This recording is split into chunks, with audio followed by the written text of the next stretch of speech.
মুসলমানদের যা কাগজ আছে অমিত শাহর বাবার নেই, নরেন্দ্র মোদীর বাবার নেই। প্রয়োজনে মুসলমানরা চাকে করে গিয়ে কাগজ দিয়ে আসবে, আর তুমি সেই মুসলমান, সেই হারিবাগদি, সেই আদিবাসীকে তুমি বাংলাদেশে সাজাচ্ছ। যতজন বাদ গেছে তার সবচেয়ে বেশি হিন্দু, 63 লাখ মানুষের সংখ্যাই তো বেশি। এটা তো হিন্দু প্রধান জায়গা, তাহলে সংখ্যাটাও হিন্দুদের বেশি হবে, মুসলমানদের সংখ্যাটা কম। কিন্তু এর মধ্যে একটা মারাত্মক বিষয় আছে, তারা যেটা করেছে মিলিয়ে নেবেন। এই যে 80-র দশক বাম আমলে এবং 80-90-এর দশকে বাংলাদেশ থেকে যারা এসেছে, ওখানে ক্লাস 10-এ পড়তো, এখানে 88-এ ভর্তি হয়েছে, অন্য একটাকে বাবা সাজিয়েছে।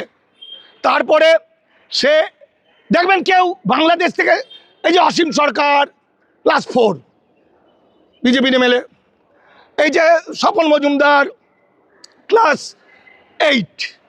কেন 4-8 হচ্ছে? কেন না 4-8 হচ্ছে এই সার্টিফিকেটগুলো ওরা জালি করে নিতে পারবে পয়সা। কিন্তু ভাই শুভেন্দু অনেক আগে বলতো ওসব বাদ দে, এখন বাংলা দখল হচ্ছে, চারিদিক থেকে ঘিরে ফেলেছে, এখন তোর কন্টেন্ট হতে হবে সেরকম।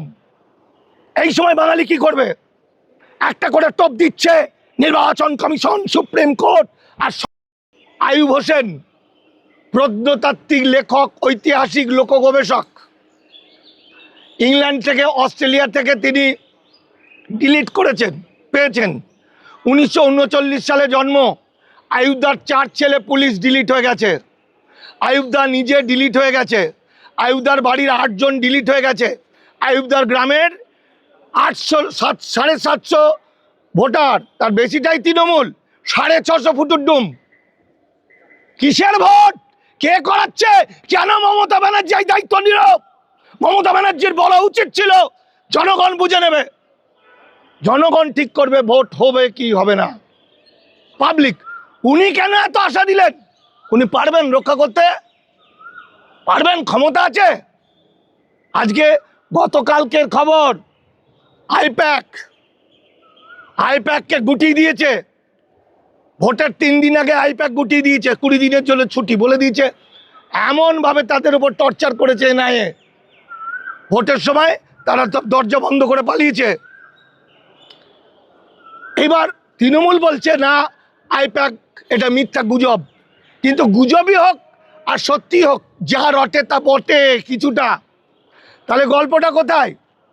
এখনো শেষ যে আশাটুকু আছে, এইটুকু যদি আশা থাকে, এই বছর একটা ভোট মানে 1 কোটি টাকা। আমাকে বম্বে থেকে, বাইরে থেকে সব ফোন করছে যে দাদু কাকা, যদি ভোট দিতে না যায় তাহলে কি কোনো ক্ষতি হবে? আমি বললাম আইনের কোনো ক্ষতি নেই। আগে একটা এমএলএর দাম হতো 1 কোটি 1.5 কোটি, এখন একটা লোকের দাম, ভোটের দাম 1 কোটি 1.5 কোটি। সুতরাং নরখাদক শুভেন্দু অধিকারী, অমিত শাহকে বাংলা থেকে লাথি মারতে মারতে বের করতে, একটা ভোট নষ্ট করলে হবে না। যেটুকু চান্স আছে বাঁচানো, যে যেখানে আছেন যেমনভাবে হোক ভোট মারো, বিজেপির বিরুদ্ধে ভোট দাও, বিজেপির বিরুদ্ধে ভোট দাও। তারাও সালাদের এই বর্গী পুরো বাংলাকে দখল করবে, বাঙালিকে দখল করবে, আমাদের কৃতদাস বানাবে। ঠিক আছে? আমাকে একটা বিজেপির রাজ্য নেতা, রাজ্য কমিটির আমাকে ফোন করে বলছে, আমার বন্ধু অ্যাডভোকেট মানিক, আমরা তো সরকারে আসছি, সরকারে আসার পরে আমরা কিন্তু প্রথম দেখব তোমাকে। তো খুব ভয়টাই দেখালো। আমি বললাম, একটু খিলখিল করে হেসে বললাম, দাদা গো, তুমি রাজ্য নেতা, ওরকম রাজ্য নেতা ঘুরে বেড়ায়, তো তোমার এই 4 তারিখটা হবে, 4 তারিখে রাতে দেখবে আমি প্রেস কনফারেন্স করে জয় শ্রীরাম বলে দিলাম।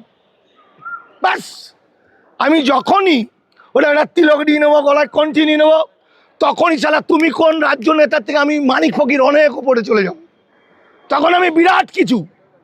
বুঝে গেল তো? আমার এই লোক, এটা আমি মজা করেই বলছি, সিরিয়াসলি আবার ধরবেন না। সোশ্যাল মিডিয়ার লোক মানে সেরকম, সারা বুদ্ধি যদি থাকতো 5 বছর ধরে চিৎকার করার পরও আজকে কিছুই করলো না, মরে গেল, সব শেষ। ফলে আমি এটাই বলে দেবো যে একদম গেরুয়া পাঞ্জাবি পরে জয় শ্রীরাম বলে আমার বিজেপির রাজ্য কমিটির বড় বড় নেতারা যে আমার বন্ধু বান্ধব আছে কাছে, তাদের বলবো তোদের পার্টিতে ঢুকে পড়বো, ব্যাস তেলি হাত ফসকে গেলি, তোরা মর। এই যে 90 লাখ মানুষ বাদ দিয়েছে, অনেকে বলছে যে 63 লাখ নাকি হিন্দু, এটা কতটা? যতজন বাদ গেছে তার সবচেয়ে বেশি হিন্দু, 63 লাখ। কারণ যারা বাদ গেছে তাদের মধ্যে দেশভাগে বলি হওয়া মানুষের সংখ্যা বা হিন্দু মানুষের সংখ্যাই তো বেশি, এটা তো হিন্দু প্রধান জায়গা, তাহলে সংখ্যাটাও হিন্দুদের বেশি হবে, মুসলমানদের সংখ্যাটা কম।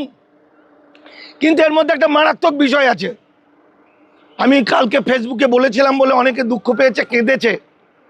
মমতা বন্দ্যোপাধ্যায় 2015 সালে অর্ডিন্যান্স এনেছিল বিধানসভায়, আইনে বলছে 1950 সালের 10ই আগস্টের আগে যারা এই ভারতবর্ষের মূল নিবাসী তারা এসসি সার্টিফিকেট পাবে, তারা এসটি সার্টিফিকেট পাবে।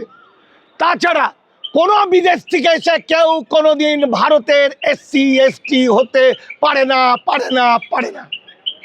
এবার তারা সব এসসি সার্টিফিকেট জালি করেছে, সব 2 নম্বরই এসসি সার্টিফিকেটের SDO BDO DM ADM police officer সব জালি। এই জালিগুলো এসসি সার্টিফিকেট দেখিয়েছে আর নাম উঠে গেছে ভোটার তালিকায়। আর আমার যুগ যুগ ধরে বাস করা আমার মুসলমান ভাই, আমার আদিবাসী ভাই, আমার নিম্নবর্ণের তথাকথিত নিম্নবর্ণের মানুষ, আমার চাষি ক্ষেতমজুর মানুষ যাদের প্রয়োজন পড়েনি তাদেরকে ডিলিট করে দিয়েছে। শয়তানরা যেটা করেছে মিলিয়ে নেবেন, এই যে 80-র দশক বাম আমলে এবং 80-90-এর দশকে বাংলাদেশ থেকে যারা এসেছে ওখানে ক্লাস 10-এ পড়তো, এখানে 88-এ ভর্তি হয়েছে, অন্য একটাকে বাবা সাজিয়েছে, তারপরে সে দেখবেন কেউ বাংলাদেশ থেকে, এই যে অসীম সরকার ক্লাস 4 বিজেপি এমএলএ, এই যে স্বপন মজুমদার ক্লাস 8, কেন 4-8 হচ্ছে কেন না? 4-8 হচ্ছে এই সার্টিফিকেটগুলো ওরা জালি করে নিতে পারবে পয়সা দিয়ে, কিন্তু মাধ্যমিক পাস করে ও তো নিতে পারবে না, আর গ্র্যাজুয়েটের সার্টিফিকেট তো জালি করতে পারবে না এখানে। ফলে এই যে মালগুলো এলেন, এরা ভোটার কার্ড প্যান কার্ড আধার কার্ড বানিয়ে এসসি সার্টিফিকেট বানিয়ে নিয়ে প্রমোশন নিয়ে আরও ভালো ভালো চাকরি, একটা বাড়িতে 3টে ডাক্তার, সেই ডাক্তারদের বাড়িতে বাসন মাজছে আমার বাংলার মূল নিবাসী মানুষ, যার এসসি হওয়ার কথা ছিল। সে যে রিক্সায় চেপে বড় বড় ভাষণ দিচ্ছে না বাবু, সেই রিক্সাটা চালাচ্ছে আমার রাজ্যের মূল নিবাসী মানুষ। এইবার তারা এতটাই, তাদের মধ্যে কিছু ভালো লোক আছে, এটা আমি আইনে ফাঁক দিয়ে দিলাম, এতটাই বদমাইশ, তাদের সোশ্যাল মিডিয়া খুঁজলেই দেখা যাবে মুসলমান মারো, মুসলমান মারো, খালি মুসলমান কাটবো ধরবো, এসডিও কিন্তু মুসলমান কাটবো ধরবো, ভিডিও মুসলমান কাটবো ধরবো।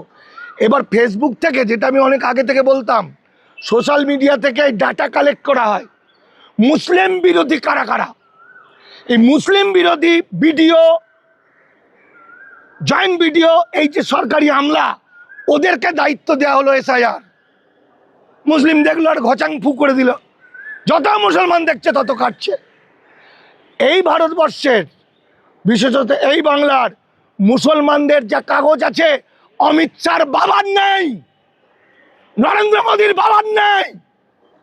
প্রয়োজনে মুসলমানরা চাকে করে গিয়ে কাগজ দিয়ে আসবে, আর তুমি সেই মুসলমান, সেই হারিবাগদি, সেই আদিবাসীকে তুমি বাংলাদেশে সাজাচ্ছ, তুমি বদমাইশি পেয়েছো, তোমরা বাংলাকে ধ্বংস করতে চাইছো, বাংলা ধ্বংস করা বাঙালি দেখিয়ে দেবে। ফলে আমি আবার উদ্বাস্তু ভাইদের জন্য বলছি, আমি উদ্বাস্তুদের জন্য আন্দোলন করি, লড়াই করেছি, ওদের জন্য আন্দোলন করতে গিয়ে হসপিটালে ভর্তি হয়েছি মার খেয়ে, সর্বমত শান্ত হয়েছে, আমি কাজকর্ম ফেলে বড় বড় ব্যবসা বন্ধ করে সব করেছি। তো আমাদের যখন এই পাড়ের মানুষ ডিলিট হয়ে গেল, তখন ওরা বগল বাজাচ্ছে চায়ের দোকানে বগল বাজাচ্ছে, মজা করছে। 5 বছর আগে এসছে, 5 বছর 10 বছর আগে এসে ভোটের ক্যান্ডিডেট, কল্যাণীতে ভোটে দাঁড়িয়েছে অনুপম বিশ্বাস, কৃষ্ণগঞ্জে ভোটে দাঁড়িয়েছে সুকান্ত বিশ্বাস, এসব 5 বছর 10 বছরের মাল। সব রাজনৈতিক হারাম জাদাগুলো সিপিএম, তৃণমূল, কংগ্রেস সবাই এদেরকে টিকিট দিচ্ছে। আর বিজেপির ম্যাক্সিমামটা হলো অনুপ্রবেশকারী। রোহিঙ্গাদের 6 জন এমপি ছিল, এই রোহিঙ্গাদের এমপিগুলোকে পরে রোহিঙ্গাদের তাড়িয়ে ধরে নিয়েছে। এখানেও এই কুনকিহাতি অসীম সরকার, এইসব রাজ্যের শুভেন্দু অধিকারী, সুকান্ত হারামজাদা, সুকান্তর বায়োডাটা, তার লিগেসি ডাটা আমার কাছে চলে এসছে। এই হারামটা, ইল্লিগাল মাইগ্রেন্ট, ময়ূক রঞ্জন, সমস্ত ডাটা আমার কাছে চলে এসছে। আজকে এসেছিলাম আমি হাইকোর্টে 2 জনের বিরুদ্ধে, 2 হারামের বিরুদ্ধে মামলা করতে। ওই 2 হারামের বিরুদ্ধে মামলা করতে করতে 200 জনের বিরুদ্ধে করব। আর এই যারা ফ্রড করে, জালি করে, বড় বড় অফিসার হয়ে আমার বাঙালিদের শেষ করতে চেয়েছে, বিজেপি করেছে, এবং বিজেপি করে আমাদের শেষ করেছে, তাদের ধমকি দেবো, না হলে কেস করব। একদম পুরো দড়ি দিয়ে টানতে টানতে তার বাড়িঘর সব চলে যাবে। এমন 14 ফরেনার্স অ্যাক্টের 9 ধারায় মামলা করছি। ওকে প্রমাণ করতে হবে নাগরিক, ওই যার নামে করব এই ফ্রডগুলোকে। তো যাই হোক, 63 লাখ হিন্দুদের যারা বলেছিল হিন্দু হিন্দু ভাই ভাই কোনো সমস্যা নেই, হিন্দুদের কোনো সমস্যা নেই এসআইআর, তারা যে বাদ গেল তাদের কি? একটা জিনিস বোঝার চেষ্টা কর, তোরা যারা এই মিডিয়া করিস না, তোরা সেই প্রাচীন যুগে পড়ে আছিস। আপডেট কর নিজেদেরকে। ওই হিন্দু হিন্দু ভাই ভাই শুভেন্দু ফুভেন্দু অনেক আগে বলতো, ওসব বাদ দে। এখন বাংলা দখল হচ্ছে, চারিদিক থেকে ঘিরে ফেলেছে। এখন তোর কন্টেন্ট হতে হবে সেরকম। এই সময় বাঙালি কি করবে? একটা করে টপ দিচ্ছে নির্বাচন কমিশন, সুপ্রিম কোর্ট, আর সঙ্গে সঙ্গে মানুষ ঘুমিয়ে পড়ছে, মানুষের রাগটাকে কমিয়ে দিচ্ছে। বাংলাটা দখল হচ্ছে। মিলিটারি সিআরপিএফ নেমে, পুরো সিআরপিএফ নেমে যুদ্ধ করছে। ফলে এই ভোটে একটা ভোট যেন বিজেপিতে না যায়। বিজেপিতে যাবে, এখন বুঝতে পারছো না এর পরিণাম কি হবে। সব শেষ করে দেবে। এদের মতো ভয়াবহ নরখাদক পৃথিবীতে নেই।